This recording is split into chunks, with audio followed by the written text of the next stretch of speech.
So yesterday I got a new plant in the mail. It's a miracle fruit tree, and a lot of you guys may not know what exactly a miracle fruit tree is, and we will discuss that. But first, if you like this channel, if you like growing exotic tropical fruit trees in marginal climates, click the like and subscribe button. Don't forget to hit the notification bell. Comments and questions, leave them in the comment section below. So what is a miracle fruit tree exactly? Well, a miracle fruit tree is from Africa. It's a small, most of the time they're small bushes, but I've seen them in Florida as big as like 8 to 10 feet tall.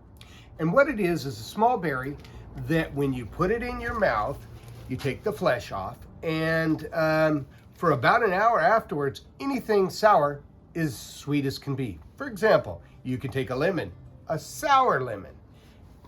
After you've taken the miracle fruit and put it in your mouth, spit out the seed, you take that lemon, it tastes like the sweetest lemonade that you could possibly imagine. And it works for just about everything sour. But we're here more to talk about this miracle fruit tree. I got it from a place in Florida online called Rivers of Provision. And Aaron has done me pretty good in the past. I've bought a couple things from him. But we're going to take a look at how I pot one of these guys up. And I'll discuss a few little tips and tricks to growing miracle fruit trees. So here we have the miracle fruit tree. It's all, it made it through the mail. United States Postal Service is not always the best. I can honestly tell you, having bought probably in the last 10 years, probably, a dozen plants, probably only about maybe half of them made it through without dying. This has been one of the good things is Rivers of Provision, who I got this miracle fruit tree. 9 out of 10 turned out perfect. So your experience may be variable, but yeah, the Postal Service can beat the heck out of your trees. So let's go over here to my bench here, and I will show you what I got to do to pot this guy up. I have some of this. This is my favorite short-term potting soil. This is Miracle Grow moisture control in the blue bag. If it's not in the blue bag, I don't use it. I have mixed in here half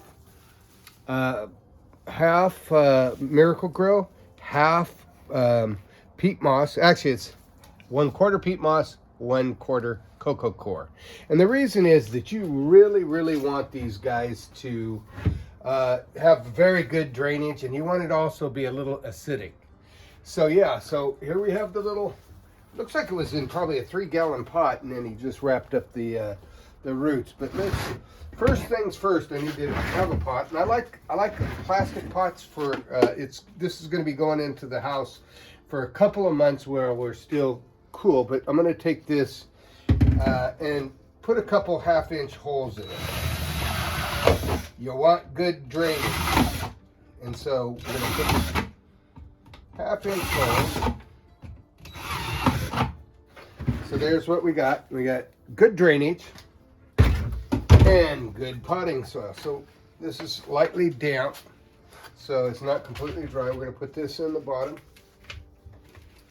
Also I put a little bit of sulfur in here, about a tablespoon of sulfur. So what we're going to do is we're going to make sure it'll fit in here. Yeah, that's good. Let's unwrap this guy and see how the roots are.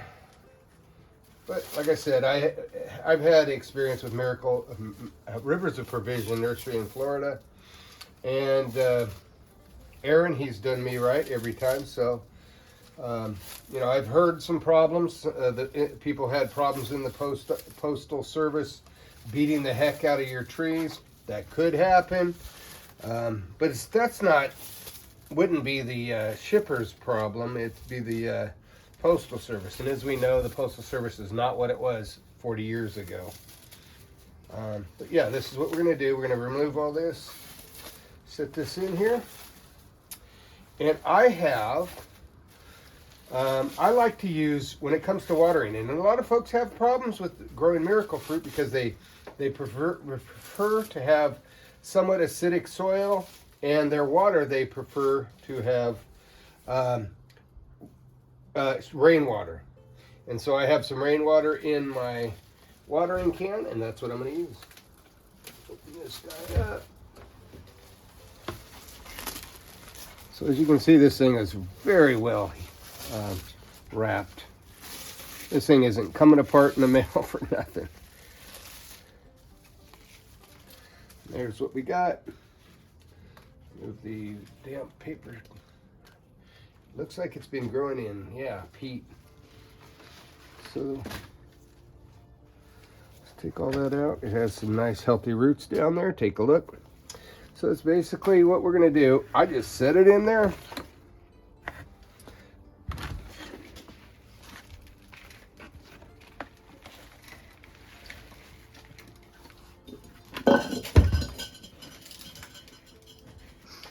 That's it.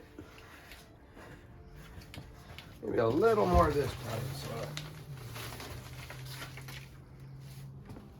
Top it off.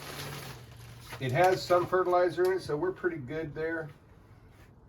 And where does my rainwater go? It's been raining a lot, so yeah, quite a bit of rainwater. Now I will fertilize this, and I'll be using, probably using mirror acid, because like I said, they like lots of acid, but that's it. That's pretty much it. Now we're going to put it inside the house for it to reestablish, because these tend to be very sensitive to our, and we're still getting into the 30s, upper 30s and 40s. Here we are in March.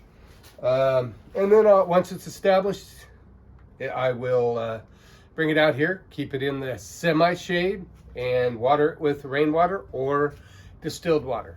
My name is Jeff. If you like this type of video, click the like and subscribe button. Don't forget to hit the notification bell. Comments and questions, leave them in the comments section below. You have a wonderful day.